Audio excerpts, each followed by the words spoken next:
Good afternoon, it's Bev at Planetcrochet. It's been a while, I've been busy behind the scenes. I'm on with this project at the moment. My granddaughter's a bridesmaid next month along with her sister and 2 others. I'm making 4 of these in this colour.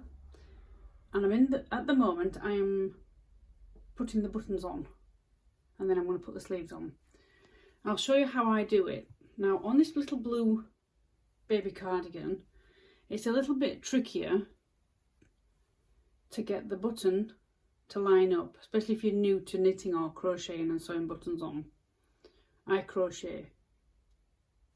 How I do it, if you can get away with not having too many ends, like this one here, this has got to be sewn in at some point, it's better.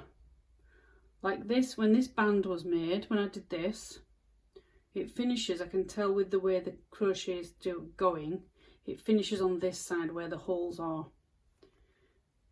Preferably, if it lands on the side where you sew your buttons on, because you can put buttons on both sides, and you don't have to snip your end short, then you can leave a really longer tail end and use it to sew in your buttons and then just weaving away up the top here, and then you've got less of these ends to weave in at the end of your project.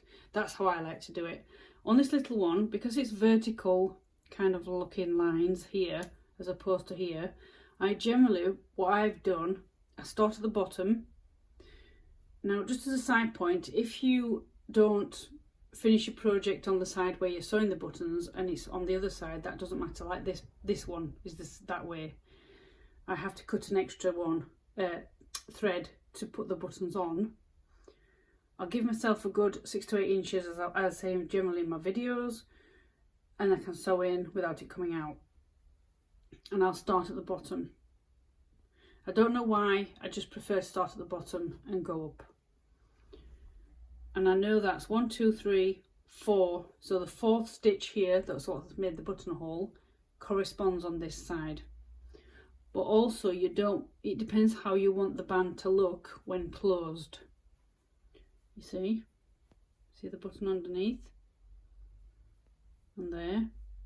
So I match the corresponding lines on the cardigan or whatever pattern you're doing. Like this has got a pattern here.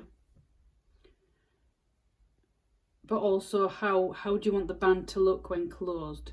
Do you want it showing like that, so you've got more of the underneath band showing, or would you like it to be on straight on the top and not both sides showing like that?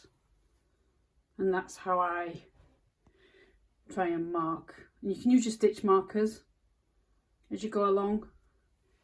Now I'll show you underneath. On this project, it's a little bit hard to see. This one's a little easier to find out where the holes are.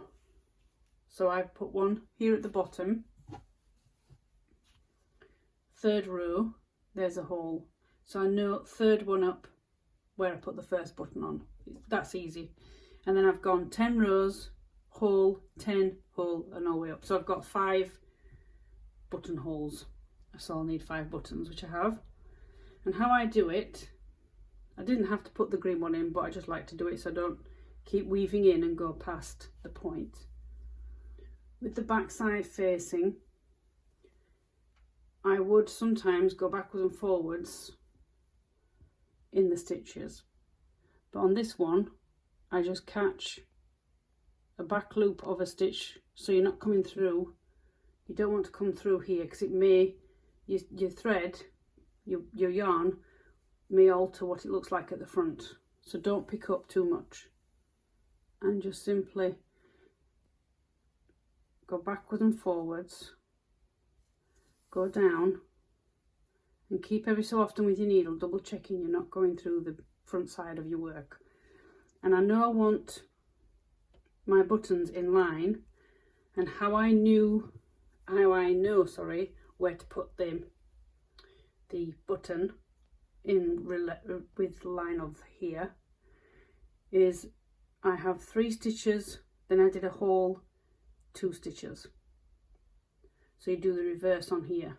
I do 3 stitches here where I'm going to put the button, and there's 2 there. So I generally go all the way up. Doesn't have to be perfect, but in line with the previous button. I've done a couple of these cardigans just to see what yarn, you know, the different companies work out on the pattern. It's a lovely pattern. I'll put in the description below where the pattern's from. It's not mine, and you can go and purchase it yourself. Anyway, that's how I do my buttons now. So just follow the line all the way up to my green marker, approximately here, and I'll pop it through.